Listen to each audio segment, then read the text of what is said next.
I am your host, MISHUMA SABA, M.SABA, and this is our Cultural Variety Podcast. Stay tuned.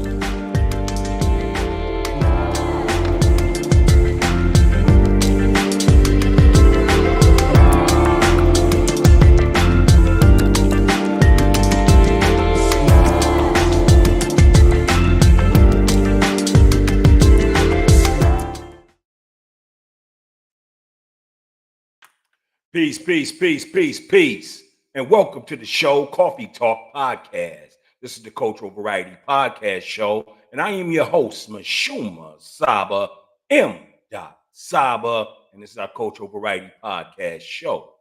How y'all doing today, this evening? Yes, it is Thursday, and we definitely want to get it in tonight, y'all. Definitely want to get it in tonight. We usually don't appear on a Thursday night, but because we were tucked away for about 30 days and we're back in the loop again, we wanted to go ahead and just give you an extra show tonight, a special show. You know how we do it if you're used to if you are a follower of the Coffee Talk Podcast, you know how we do. So tonight we're just going to go ahead and talk some of our culture, some of our ancestors. We're going to talk about who they were, what they went through, and some of the adversities they had to face and overcome. So we're going to be doing that.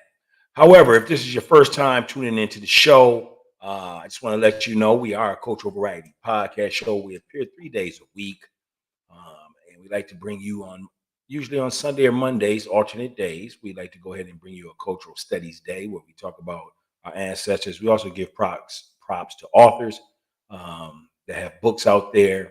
We definitely do that, and we like to talk about our people and give roses to our people. You know what I'm saying? Wednesdays is our sports edition. We're not like typical sports shows. We don't care about who won, but we like to go ahead and talk about the other intricacies of our people being involved in sports, in the sports arena, and what goes on in sports. And then Friday and Saturday alternate days, our grown folks night. We like to call that let your hair down, and that's where we have a guest appearances. We also have jokes, and we just keep it real light, real smooth. You know what I'm saying? So again, thank you for tuning into the show, Coffee Talk Podcast, and I am your host, M.SABA. All right, so tonight's show. Well, actually, before we get into the show, we definitely got to do it like we always do it, like we know we can. And so tonight we are going to be giving you the flavor, because we always begin the show with the flavor. So tonight's flavor is Indonesian coffee. Indonesia was the fourth largest producer of coffee in the world back in 2014. The coffee cultivation in Indonesia began in the late 1600s and early 1700s. Indonesian coffee is known for its smooth, sweet body that is balanced. It has a very intense flavor to it. So that is Indonesia coffee. And please excuse me, I got a few little hookups right there. But so how's y'all doing this evening? I understand it's going to be some good weather coming up tomorrow. Those clouds is finally starting to break up this evening. The sun is poking out a little bit, but we're going to start getting to warmer weather. If you are from the Twin Cities area, you know that the weather has been horrendous. You know what I'm saying? It's supposed to be springtime, and it feels like November. You know what I'm saying? So we need to figure that out, right? We definitely need to figure that out, y'all. All right, so you already got the flavor of today, and then we're going to definitely give you the wise words, because we always want to start with some wise words, some motivating words, something to help you viewers out. And it might not be you, but it could be somebody near you. It could be a friend, a colleague, whatnot. So tonight's wise words and flavor is this. Observation is the key to awareness. Observation is the key to awareness. So that's our flavors for tonight. Our flavor is, again, Indonesian coffee, as well as the wise words is observation is the key to awareness. All right, so let's go ahead and begin. Tonight we're going to be talking about some past leaders, and those people that we're going to discuss is Adam Clayton Powell Jr. A lot of you new heads might not know who Adam Clayton Powell Jr. is. However, because we are talking about leadership tonight, that is a person we are going to discuss, so you will know a little bit more about him. We're also going to talk about Stokely Carmichael, also known as Kwame Toure. So a lot of you college kids that's following our show, Coffee Talk Podcast, if you got an essay to write or anything like that, man, you know how we do it here at Coffee Talk Podcast. We try to help you along the way. So we definitely give you some leaders that you can go ahead and research. You can go ahead and put a paper together or throw it in your rhymes or whatnot and do what you do, what you do, right? So tonight, again, we're going to be discussing Adam Clayton Powell Jr. and Stokely Carmichael, also known as Kwame Toure. So let's go ahead and begin. And we're going to be reading this story about Adam Clayton Powell. And let's go ahead and begin. Adam Clayton Powell Jr. was born in 1908, and he went to his essence in 1972. So let's go ahead and get it in. Adam Clayton Powell Jr. Let's begin. Adam Clayton Powell Jr. started out as an associate pastor of the largest Black Baptist church in the world, the Amnesia Baptist Church in Harlem, with his father, Adam Clayton Powell Sr. As the civil rights movement began to pick up momentum during the 1940s, Reverend Powell became involved in picketing white-owned businesses in Black neighborhoods that depended on Negro patronage but had no colored employees. At that time, groups employed boycotting tactics to force white establishments to hire Blacks. New York's famous 125th Street became the employment target of Reverend Powell. He claimed to represent the new Negro who was educated, politically astute, and bold enough to demand equal treatment. He referred to his picketers as marching Blacks. He fought for the common man and woman who lived in New York. He participated in the Harlem Renaissance and the revitalization of Negro artists, writers, poets, musicians, and singers as an emulation of Negro life. He was a commanding speaker and drew huge crowds to his church sermons and was able to gain support from his membership to confront racism in America. Powell was elected to Congress in 1945 and served until 1970. He was appointed the chairman of the House Labor and Education Committee. During his services under President John F. Kennedy, with his new frontier ideas of civic and social responsibility of the government, Powell helped between 1961 and 66 to push new rulings he felt would benefit Negroes. He endorsed minimum wage laws, entitlement projects, aid to elementary and secondary education, vocational rehab, school lunch programs, anti-juvenile delinquency acts, and worked to eliminate discrimination against women. At that time, practically every Negro in the land was in love with and a supportive of President John F. Kennedy. They viewed him as sensitive, sincere, and on their side. They admired Reverend Powell too. So here is the conclusion of Adam Clayton Powell Jr. Powell believed that he should mingle with the white power structure if they sympathized with his efforts to create better job opportunities or voting benefits for Negroes in Harlem. He was such a handsome and intelligent speaker that he was able to penetrate the ears of the Black middle class and the underclass. He was very much involved in the American politics and thought that his presence in Congress would facilitate many long-range advancements for his people. He organized marches and protests using nonviolent means of pressure. He was a Christian assistant minister of a popular church. He did not encourage Blacks to go into business for themselves and create their own jobs. He fought to get them employed in enterprises already built by whites. He believed it was simpler for them to use forced hirings since Blacks shopped and spent their money with white shopkeepers than to tell them to open their own businesses and start spending their money in white-owned establishments. He was quite proud of his dignified sounding name. He was not a separatist and talked harder than he really acted. Black culture was not on his agenda. but he did want blacks to believe that they were just as qualified to do a job as any white person was. The government is still dealing with many of the issues raised during the war on poverty era of the 1960s and 70s. Special interest groups espousing the need for women in politics and more aid in needy families, and partially in parity of wages and promotion for both genders, prison reform, and other political social issues are still debating the validity of enacting laws to support these positions. He became impressed with his personal achievements and believed he was in the in crowd in Washington until they ousted him for trying to have two women, one of which was famed jazz organist Shirley Scott, and the other was his wife. And for the coming up funny with the money entrusted to his government budget. So there was money coming up missing. Employment for blacks in Harlem and other highly populated urban boroughs of New York have steadily declined over the years.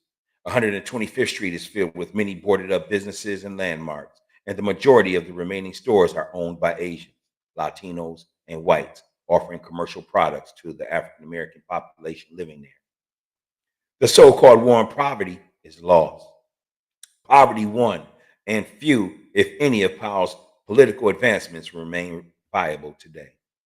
His final fall from grace with the Negro public was when he was exposed by the media to be allegedly participating in immoral conduct with his secretary on the Isle of Bimini and misappropriation of funds.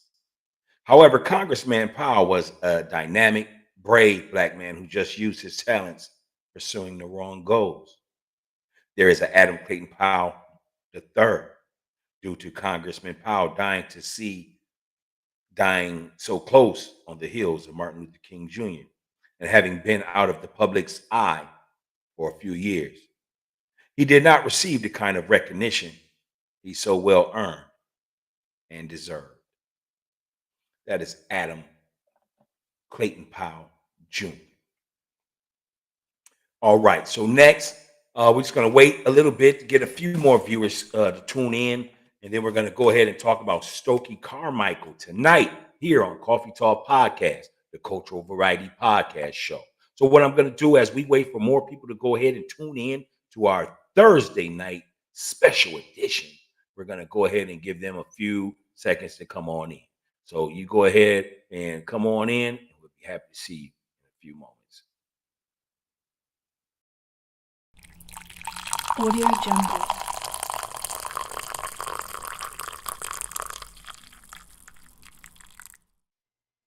Welcome to Coffee Talk. I am your host, MISHUMA SABA, M.SABA, and this is our Cultural Variety Podcast. Stay tuned.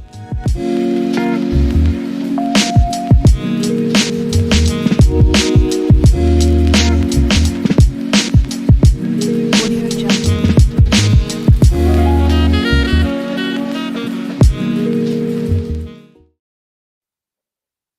All right.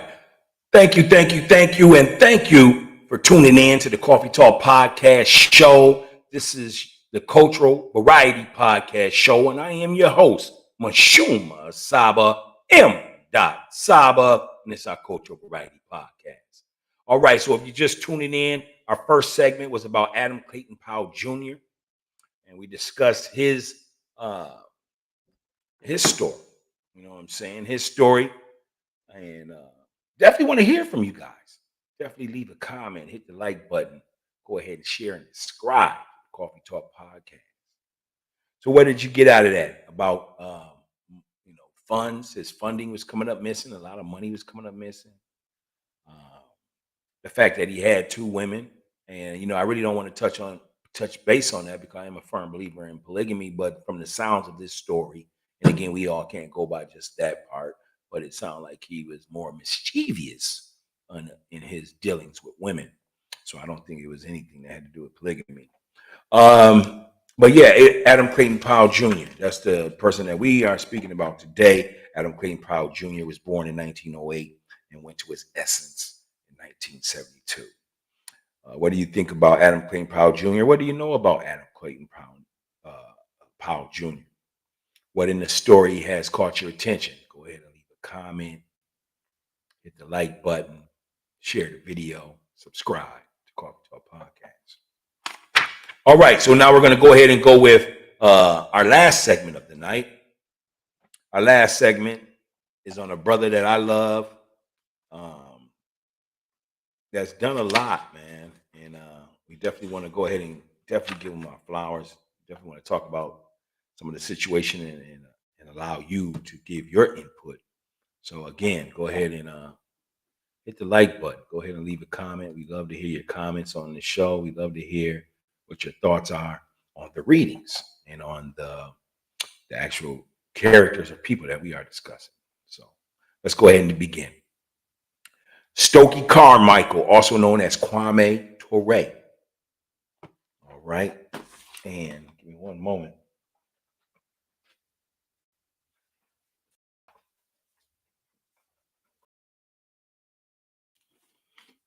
I do apologize. All right. So yeah, Adam Stokely Carmichael, also known as Kwame Toure, was born June 29th, 1941, and then he went on to his essence November 15th, 1988. So let's go ahead and begin the story of Stokely Carmichael, also known as Kwame Toure. Stokely Carmichael, Kwame Toure, was born in Trinidad, brought up in America, experienced ghetto life, and later graduated from Harvard in 1964, from Howard, anyway, piece of the historical black colleges. He graduated from Howard in 1964. His dissatisfaction with the treatment of blacks in America prompted him to join the Student Nonviolent Coordinating Committee, the SNCC, pronounced SNCC. His talented vocal expression soon landed him in a leadership role, and he meticulously changed the SNCC's policy from one of the unaggressive nonviolent appeal to threats of disruption by riots and overthrow of white lawmakers. His simmering rage grew and was finally ignited after attending the 1964 Democratic Convention, where he and his cohorts were discounted as having a vested interest in routine government affairs and practically ignored. SNCC was a popular black student organization that sought to get blacks to register to vote in the South and to desegregate public facilities. SNCC opened over 40 freedom schools established to teach black youngsters about Negro American culture. These schools were staffed by black and white volunteer teachers affiliated with the SNCC organization. Stokely told his group, "We must first define ourselves. Our basic need is to reclaim our history and our identity from what we must be called cultural terrorism, from the predation of self-justifying white guilt. We shall have to struggle for the right. We shall have to struggle for the right to create our own terms through which to define ourselves and our relationship to the society, and to have these terms reorganized." Stokely spoke right up. Stokely helped coin the popular phrase of Black Power, Black Power, Black Power. So if you ever are asked who created that term or that coin, it was Stokely Carmichael, also known as Kwame Toure. So Stokely helped coin the popular phrase of Black Power, which he screamed at the top of his lungs to every media in America. He defined Black Power as, "It is a call for Black people in this country to unite, to recognize their heritage, to build a sense of community. It is a call for Black people to begin to define their goals, to lead their own organizations, and to support those organizations. It is a call to reject the racist institutions and values of this society." Whites interpreted Black Power to mean a threat to oust the current government and replace it with strong revolutionary-based blacks. But Black Power became the battle cry of fed-up young blacks all across America, and many rioted, bombarded police with stones and Molotov cocktails, a soda bottle filled with gasoline with a rag weight which could be easily assembled, lit, and thrown at the police. And they staged unorganized riots and ravaged stores for merchandise in the process. The rioters mostly burned down dwellings in their own communities. After riots periodically broke out in the urban cities, Stokely lost control of his influence on his scattered followers, and pandemonium ensued. ensued. All of this took place during the mid 60s while the Vietnam War was going on. Stokely quit SNCC because he felt their ideas of peaceful integration for political advancement was too slow moving. So he next joined the Black Panthers, a move, a more radical militant group of mainly young black males. And females, by the way. We definitely need to add that. Peace out to Ashada Shakur. His involvement in the Black Panthers was not a successful matter either. He and the irrational egos of Huey P. Newton, Bobby Seale, Edridge Cleaver were incompatible. Their youngness and quick rise to media popularity inflated their leadership abilities, and each one wanted to be the boss. Their tactical and political views turned out to be vastly different. The Black Panthers hosting a small, mostly localized membership had shotguns, rifles, and hand weapons, which they supported in clear public view. They said to protect themselves from unwarranted attacks by the police and to defend their turf. Being the most formally trained of the group, Stokely recognized the impossibility of the Panthers succeeding using such a violent stance. He also disagreed with internal factions who wanted to accept allegiance with sympathetic white extremists. Stokely resigned. Displaced SNCC after a brief leadership attempt by H. Rap Brown, another militant who wore a black wool tam cap, slightly slanted with the dark sunglasses and a bushy mustache. Brown earned the name Rap Brown because he could talk so good. He unsuccessfully tried to revive SNCC and form some kind of economic base, but their business attempts fizzled too. SNCC was defunct. At that time, any black man was considered a leader if he could describe the race problem with colorful metaphors and was referred to as a professional rapper.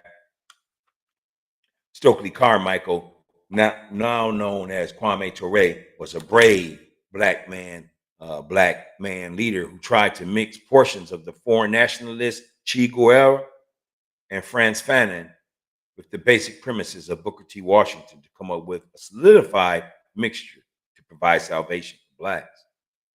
He said the goal of the black people must not be to assimilate into middle class America, for that class as a whole is without a viable consciousness as regards humanity. The values of the middle class permit the perpetuation of the ravages of the black community. The values of that class are based on material aggrandizement, not the expansion of humanity. Stokely, who is primarily credited with fathering the Black Power movement, also produced from within his ranks the Black is Beautiful slogan of inspiration and the clenched fist sign still used by a few politicians to mean power and strength. They also came up with the saying, all power to the people, all power to the people, all power to the people. Stokely was the voice of black youth in America, and they rallied behind him in support of his views and tactics. Stokely was also known for wearing dark sunglasses during his lectures and interviews. He saw the white power structure as the enemy of blacks. Now let's go ahead into the conclusion. Stokely Carmichael, also known as Kwame Toure. Stokely Carmichael was misplaced in his efforts from the very start. He was young and idealistic and believed that monumental change was possible in a short period of time. He also thought that as long as whites did not hold leadership or controlling positions over blacks, that they should be allowed to work in his organizations as a support team. He found that white politicians were not willing to seriously negotiate with him and viewed him as a radical. Stokely was not willing to compromise any of his positions because he saw racism as morally indefensible and outright evil perpetrated on blacks to subordinate them to whites. He wailed that he was in favor of violent self-defense and retaliation. He didn't realize that there was an uncontrollable element in the black community who absorbed Stokely's get 'em back rantings, but were not interested in sophisticated politics and wanted to let off a little steam. And when his unruly, irrational element exploded, Stokely was not able to control those riots because he failed to predict the outcome of his suggestions to rebel. His overall policies were so militantly radical in opposing whites in government that his theories have never been consulted for use as a method for the black advancement. His ideas evaporated along with the cries of "Burn, baby, burn," chanted by rioters inspired by his message. He was a proponent of black liberation. He said this means that black people must organize themselves without regard for what it is traditionally acceptable.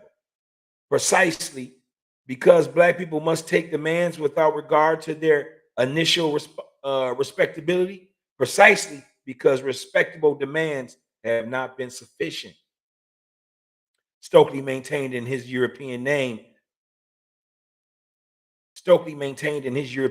and did not introduce his followers to any particular religious doctrine. Carmichael's structural mistakes are attributed solely to his gross immaturity, and he had no acceptable adult black man mentor to direct his friend's anger.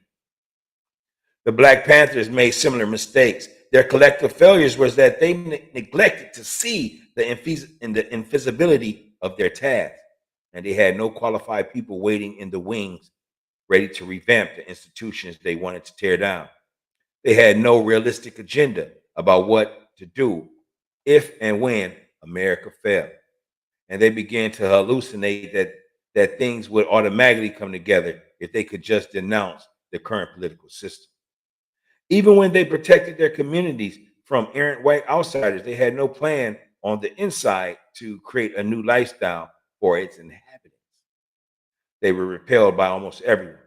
The Panthers, after police attacks, FBI, IRS, and CIA investigations, routine bus search and seizures, unlawful attacks and killings, disbanded in the skirt.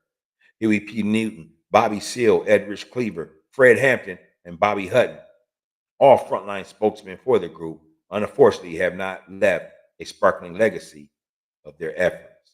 Some are dead, gone to prison, worked in the system, taught school, wrote books, opened barbecue pit operations, became born-again Christians, compelled college, embezzled, ran for mayor, and lived law-abiding lives as regular American citizens. The Panthers' means and methods should be remembered today so that Black youth will not ever try to emulate them by evoking an armed revolutionary takeover of the government, their city, or neighborhood. The media focused on the confusing activities of the Panthers to show the rest of the world how dangerous and frustrated leadership was among Black men. There is no proof today of any benefits that could remotely be linked to their existence. Carmichael maintained, "We are calling at this time for new political forms, which will be in the link between broadened participation now occurring and legitimate government. These forms will provide a means by whereby a newly politicalized people can get what they need from the government." Despite his clouded appeals for the American government to cooperate with the needs of the Black community between 1965 and 1967, there were 134 riots in major cities across America. Stokely is the only one to survive the Black Panther history respectably intact. He met and married a South African singer named Miriam Makeba. And in 1969, they moved to Guinea in Africa. Thus, he changed his name and religion. He left disappointed and frustrated personally and abandoned the ghettoized cities and post-riot shambles with damages estimated into the billions. Some of these cities were never rebuilt to their former status and have dissipated further throughout the years. In 1970, Stokely returned one more time to try to awaken the blacks by Pan-Africanism consciousness. This too failed, and since that time, he may periodically show up in America to lecture to college students, but he does not take on any national forum about Black power. On reflection, Stokely was like a bright shooting star. He rose quickly to a leadership position and fell with similar rapidity and a scarcely hard from today. He got out. That's Stokely Carmichael. Again, born June 29th, 1941, and went to his essence November 15th, 1988. Stokely Carmichael, also known as Kwame Toure. So what is y'all's thoughts on that story? Do you think that Stokely just said, man, enough is enough? Did he give up on the plight because he felt like there could never be no unity? Let me know. Go ahead and leave a comment. Do you agree with Stokely moving to Africa and leaving behind what he had started? Where do you rank Stokely among Black leadership today? And what's your thoughts on Stokely Carmichael and Huey P. Newton and the rest of the Black Panthers?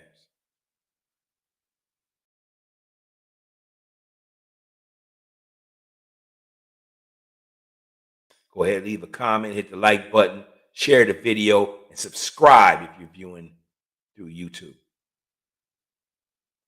So that is our show for tonight. Again, I am your host, MISHUMA SABA, M.SABA, and this is our Culture Variety Podcast show. We decided to give you a show tonight, Thursday, and we call it a special show because we normally don't appear on Thursday nights. But I'd like to thank you for tuning in to our show, Coffee Talk Podcast. Make sure you continue to support the show. We definitely got love for y'all. Y'all got love for us, and we are sending out so much love and gratitude. We really, really, really appreciate you supporting the show. So thank you again for tuning in to Coffee Talk Podcast. I am your host, MISHUMA SABA, M.SABA, and this is our Culture Variety Podcast. I'm going to hit you with the universal peace sign. I'm out of here. Peace. Stay lifted. We out of here.